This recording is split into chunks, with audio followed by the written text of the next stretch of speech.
In business, things are always changing.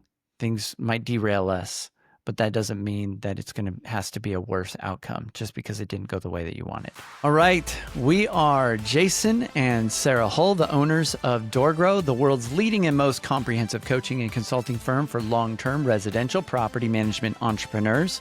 For over a decade and a half, we have brought innovative strategies and optimization to the property management industry. At DoorGrow, we have spoken to thousands of property management business owners, coached, consulted, and cleaned up hundreds of businesses, helping them add doors, improve pricing, increase profit, simplify operations, and build and replace teams.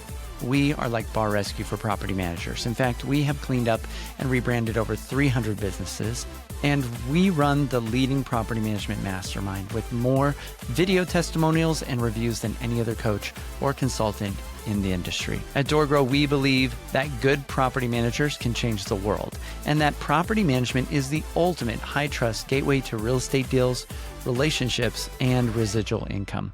At DoorGrow, we are on a mission to transform property management business owners and their businesses. We want to transform the industry, eliminate the BS, build awareness, change perception, expand the market, and help the best property management entrepreneurs win. Now, let's get into the show. Okay, so we were up way too late last night, and it wasn't for any really exciting reason. It was because of dogs. So do you want to tell the story? Yeah, sure. So You start. Last night, we were about to settle down and we were going to watch something on Netflix. And my biggest dog, Parker, he's our pit bull. Well, he's our purebred pit bull. And he's kind of scratching and pawing at the couch, telling Jason he wants something. So Jason goes over, pulls it out. And we had these, they're water buffalo horns. Yeah. Natural, like real water buffalo horns that they chew on. And there was how big was it? Like this big? Yeah, I don't know. Maybe like that big? 2 by 3 inches kind of Okay. a thing. So little last piece of it, and Parker wanted it. I got up, went to the bathroom. I come out. It's in pieces on the floor. So I did not want him to eat that. So I said, no, give me that. And he did not want to give it to me. So I took the remaining pieces off of the floor and I figured I would bribe him with a treat. I was pretty sure he swallowed at least some of it. Yeah, it was kind of dark. Yeah. So pretty sure he swallowed some of it. And I went, okay, I don't want to play this game. I've played this game several times. It's not fun. I'm just going to induce vomiting and then we'll get it out of him and we'll go on with our night. So we do this mixture of hydrogen peroxide and I did some vanilla ice cream, no vomit. So I did another batch of that, no vomit. I did a third batch of that, no vomit. And now I'm starting to panic because it's been about, 15 minutes at that point? Yeah. Maybe 20. Maybe 20. And I'm panicking. I have never given a dog hydrogen peroxide and they didn't vomit. I don't understand what to do. So he had looked up online and he said, okay, well, walking, I guess, will help stimulate that. So I went, okay. So we walked him down to the end of the block. We came back. No vomit. We got into the house. As soon as we got into the house, then he vomited twice. And some of the pieces had come out. But some were quite large. Yeah. Yeah, I know. I don't think they would have passed through a system. So it was a good thing that we did that. Yeah, I know. So then I felt like, what if there's more in there? Because I don't know. And I get really nervous about that. So we were thinking that most of it kind of came out. I thought maybe there was a little bit left, but wasn't quite sure. Didn't want to induce vomiting again, especially after that much time had passed. It's not going to be good at that point.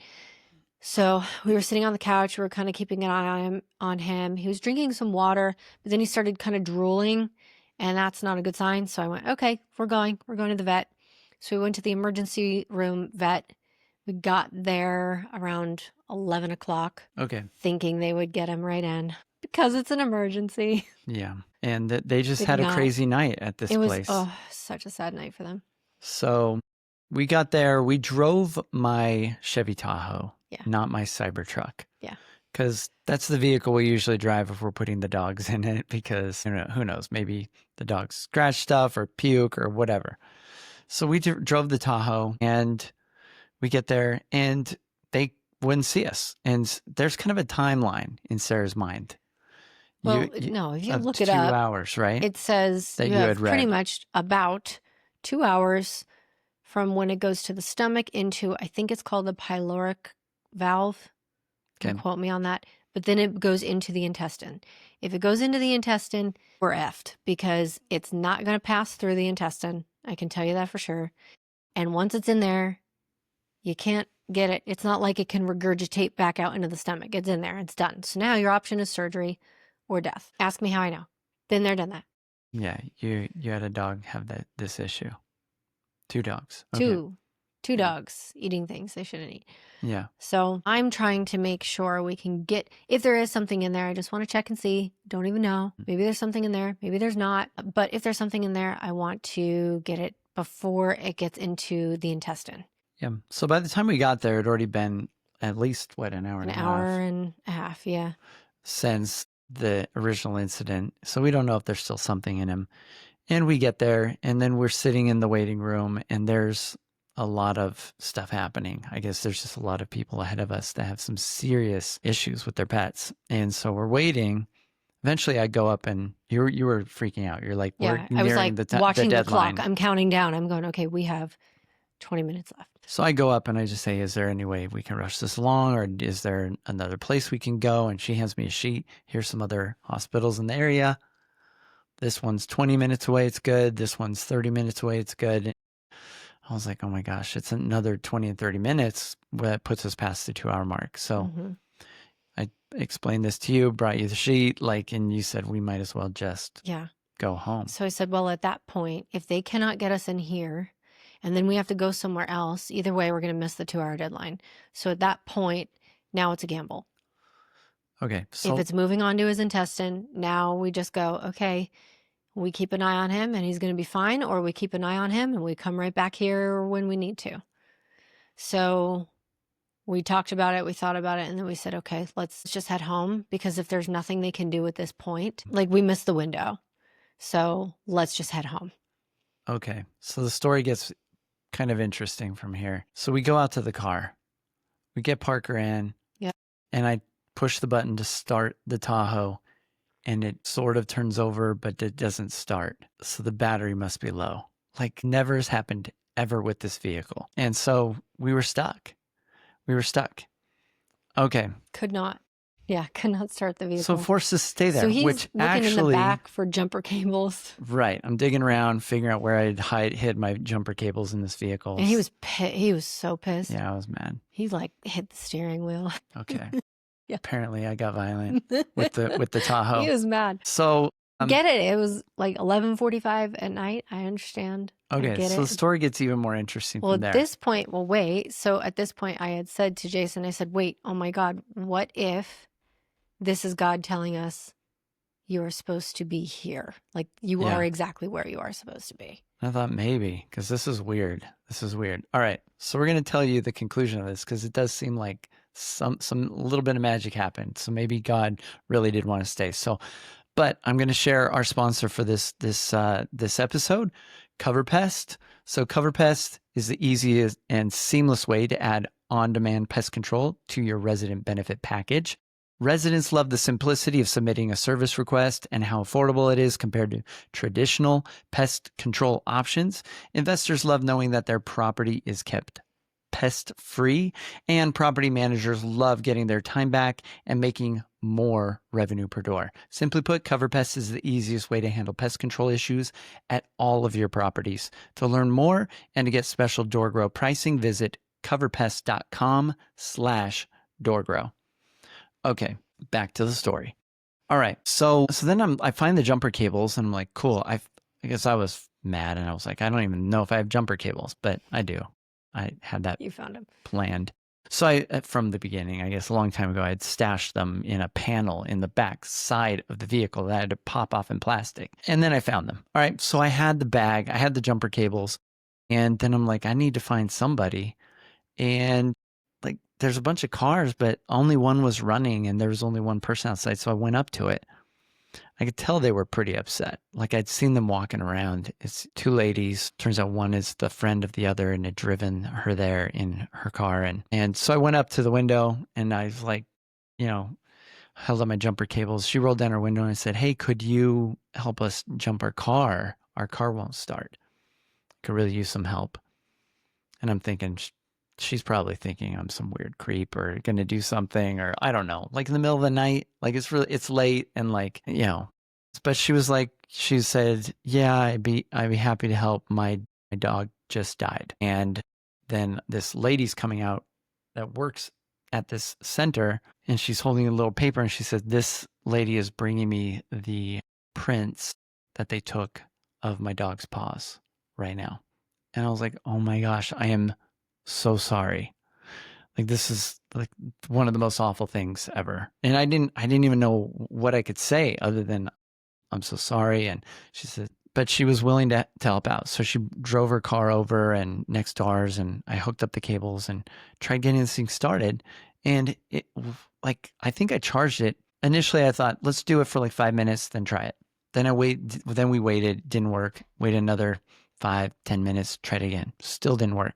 Somewhere in the middle of trying all this, the same lady comes out and she's like holding her iPad and she's like, are you guys here for Parker? Are you still wanting to be seen? And I was like, well, I guess. And I said, do you want to? It's already been past that time. And Sarah was like, yeah, we might as well. Yeah. So I explained to her the issue and she said, well, it might not hurt to have them looked at. And she said, it's not a hard and fast 2-hour rule. Sometimes it's closer to 2 to 4. So you might still have some time. And, you know, do you want us to at least check him out and, you know, do an exam? Like, you know, we can kind of feel around in his stomach, maybe do an ultrasound or an x-ray. I said, okay, let's get him in. So I went, brought Parker in and Jason stayed outside. Yeah. Trying to jump the car. So this lady said, you know, I told her, I could, when I had asked for help, I had said, well, only, you know, I could give you a hug, you know, was the thing I could offer because she was so sad and I didn't know what to do. And she then told me, I started talking with her. She told me that she just opened up. I think she could tell I was probably a safe person to talk to. She just opened up and said, hey, I'm just really debating right now whether I should go see my dead dog, like whether I should go see her because I didn't see her. That like she went in and she passed away and I didn't see her. So I could tell, you know, if she's asking the question, it's probably yeah, you probably should. And I said, well, I just was thinking, what is she thinking right now? And you know, trying to be empathetic. And I was like, why would she not want to? Well, I was like, are you concerned that if you go see your dog, that's the image that you'll have of her forever? And she said, yeah. And she starts crying. She's like, yes. I said, you have a lifetime of experiences with this dog to remember, you know, with her to remember her by. This will not be the defining thing. But I think if you don't go and get full closure on this, and you know, there's going to be an emotional thing that just doesn't happen. You know, you need to get that closure, and that would be my guess. But this is for you to decide. And I guess based on that conversation, she decided to go do it. So she was like, I'm going to go do it. And so she goes get in. Her car's still running. I'm still trying to charge my car, figure out, well, now I guess I'll just let it run for a while.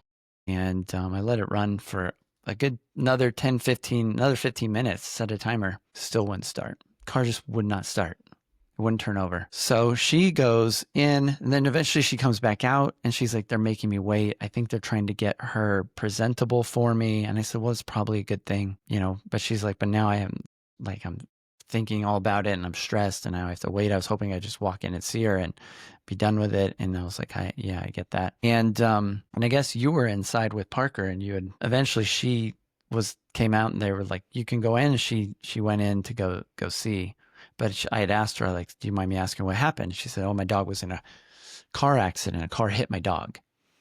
Not a car accident. My dog got hit by the car.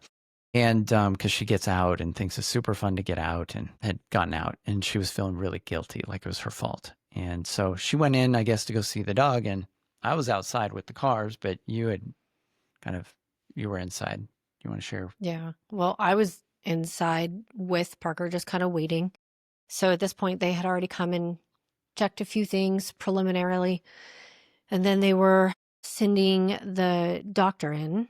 And I think everybody in the building could hear that poor woman. She was just absolutely crushed and heartbroken and just wailing and crying. And I am not one to cry. And I'm sitting there, I've got like tears coming down my face. I'm going, God, this poor woman, just because I've been there and I know what that feels like. So then the doctor ends up coming in and she's kind of checking him out and asking me some questions. And the fact that it was a water buffalo horn was really confusing for everyone because it's not very common. So she's kind of feeling around on his stomach and she goes, oh, he has a full bladder. She said, oh, he might need a potty break.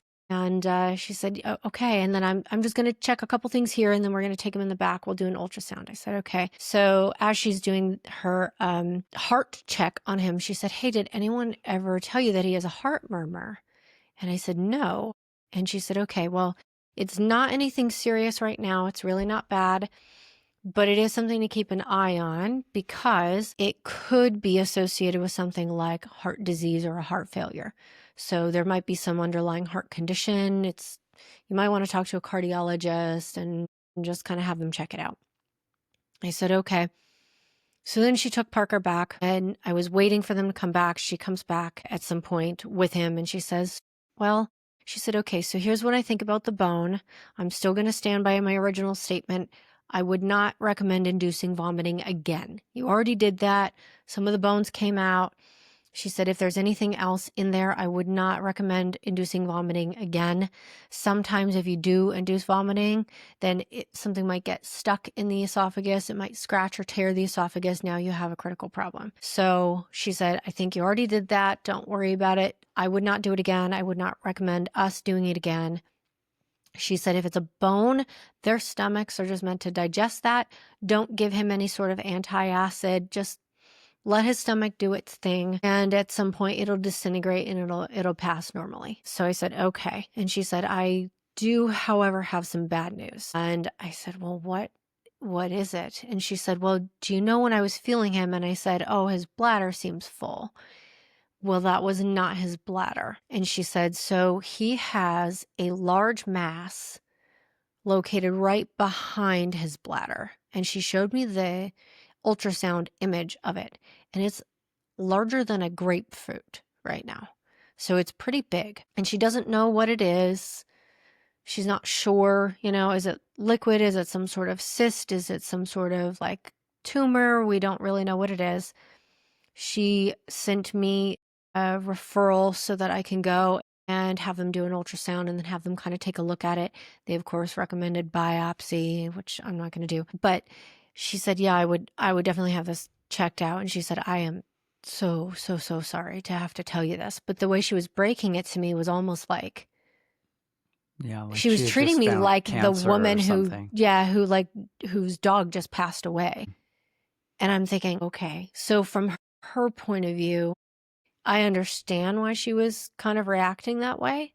I do understand why she thought I would react that way. But I think the way I feel about it is I don't think we're going to go the typical normal route of let's go and have somebody poke it and rupture it and then release whatever it is out into his body to just float around and that'll kill him in like a year. And in the meantime, we're going to do all kinds of medication and cancer treatments and radiation and chemotherapy and all of the things that then will also kill you. We're not doing any of those things.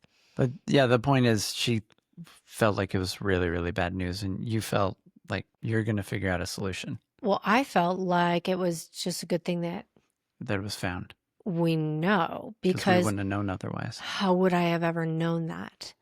He's perfectly healthy. It's not like, there's any kind of warning signs. The one thing is he did lose some weight. So at some point, that might have been a concern for me. Like, hey, I'm trying to get him to gain weight, and he doesn't seem like he's gaining weight. Maybe something would have shown up on a blood test at some point, but I just don't know that they would have. Maybe eventually they would have found that. Yeah. But I just don't think like right off the bat they would have found it. But it would have gone on a lot longer if there was an issue. So, and we don't know what the issue is fully yet. That's still to be determined. However, yeah, that gal came out after viewing her dog. She was just, I could tell, a mess. So I couldn't get the car to start. It didn't matter how long I was charging it. So I said, let me just unhook this and you just go do what you got to do. Go home. And closed her thing, closed her hood, and let her leave. So there I am with this dead car. I don't know what's going on with Parker, and you're in there, and I'm so frustrated thinking, do I need to like get an Uber home, go get my Cybertruck to come here and try and jump this car, or try and get like, am I going to need roadside assistance? So I'm trying to figure out how to get roadside assistance from our insurance, and like, it's just, I'm trying to figure it out. And then eventually some other couple came out, and they were like, I chatted with them a bit, and they're like, yeah, we're here for another hour at least. Our dog's in surgery. It had gotten sliced open through its whole side somehow, and they have no idea how it happened. And I'm like, that's crazy. They're like, yeah. And so I chatted with them for a bit, and I said, well, could you help me jump my vehicle? And they had a Ford that was kind of similar in size to my Chevy, and I thought maybe this one will have a little more juice somehow. I don't know. Alternators only are adding an extra, 2 on the meter there, to charge the battery. But I turned off everything. I went away from it, so nothing was turning on. We charged it up. I tried starting it once. It didn't take, but it sort of did something. So I just left it charging a bit longer. I set a longer timer. You eventually came out, but right before you came out, I was almost ready to submit the form to get roadside assistance to have them come out for the battery. And it was that or towing. Those are your 2 options. It's like, did you already try to jump it? If you did, they would only send towing. So I had to say no, like, come out and help me jump it. And so I asked him if he could help me try one more time. And he was a really nice guy, and they were stuck there for a while. So we just charged it for like 15, 20 minutes. And then you came out right after I had tested it, and it started. Like, so now the car was ready. It was ready to go. And I'd already tried for like 20 minutes plus of charging before, maybe a half hour, trying to get this thing to work. Couldn't get it to start. And now it started. What's weird is that the car was having more issues than, like, with the second thing. Like, things weren't turning on the second vehicle I was charging it off of than the first. So I was really surprised, but it just started. And then you came out and the car was ready. And so I really kind of feel like maybe you were right. Maybe God was like, you need to be kind of a little angel to this lady that is struggling. I gave her a hug, like I chatted with her a bit, told her she should go see her dog. She was able to have some big, sounds like cathartic sort of release in there. Oh God, it was, yeah. And which, that would have been just stuck inside her, and there always would have been this question of doubt, like what, she wouldn't have gotten maybe that closure. And then we never would have found out if there was an issue with Parker if the car had worked. We just would have went home. We never would have known that he had a couple of health issues, as one of which might be really serious, and we would have just never known and never dealt with it probably as effectively as we're able to now. So God works in mysterious ways, I guess. And so moral of the story is what? Our plan for the evening was we were going to sit down and watch a show on Netflix. That was what we were going to do. We were going to do that. And little cuddling, little Netflix and God watching. had some other and plans in mind for us. He's like, no, we need you at the Central Texas Emergency Veterinary Clinic. Their name is so long. I don't know. But no, we need you to be right here. So I'm going to just make things happen to get you there. And it's so funny because we had decided to leave. Yeah. We were done. I was like, okay, well, there's no point in sitting here. I don't want to sit here for 2 hours to find out if we have a problem. If we have a problem, we'll just come back. But I don't need to be here in the meantime. So let's just go.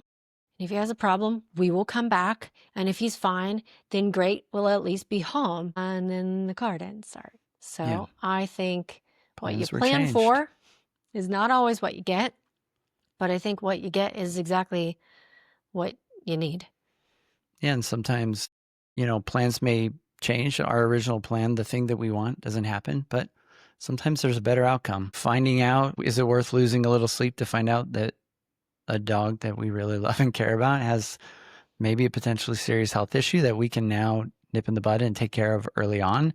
Absolutely. There's no other scenario in which we would have just gone and gotten this checked, or that they would have been feeling this pit bull's body to like find this out.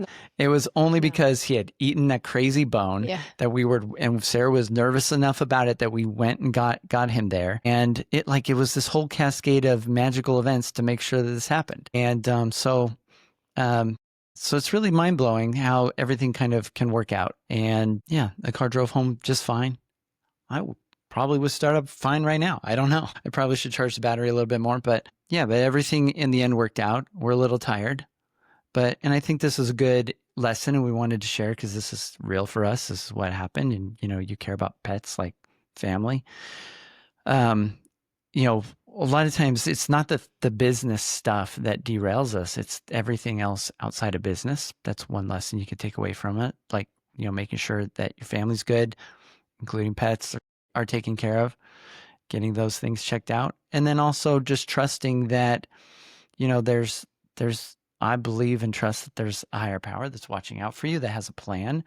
And if nothing else, it could just be those of you that aren't into that. It could be that you are intuitive enough and magical enough and a creator enough that based on quantum physics or whatever you're into, that, things get taken care of and positive outcomes come if you believe in that sort of thing. And so I think that's the thing is, in business, things are always changing.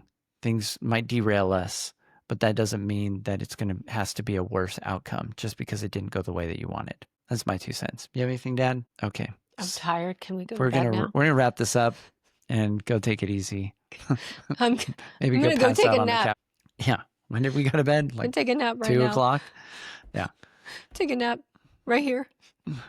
Just go nap right here. All right. So hopefully this was beneficial to see a little bit of flavor of our life. I don't know. It's not super property management oriented today, but if you have ever felt stagnant or stuck in your business, or you just don't feel like you're growing big enough, my guess is you don't have big enough goals. And we've seen this a lot with clients. And if you don't have big enough goals, the business is not fun. It's not exciting.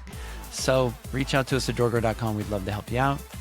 Also join our free Facebook group, a community. It's just for property management business owners at DoorGrowClub.com. And if you found this even a little bit helpful, don't forget to subscribe and leave us a review. We'd really appreciate it. Helps us out, helps us be able to help more people like you. And until next time, remember, the slowest path to growth is to do it alone. So let's grow together. Bye, everyone.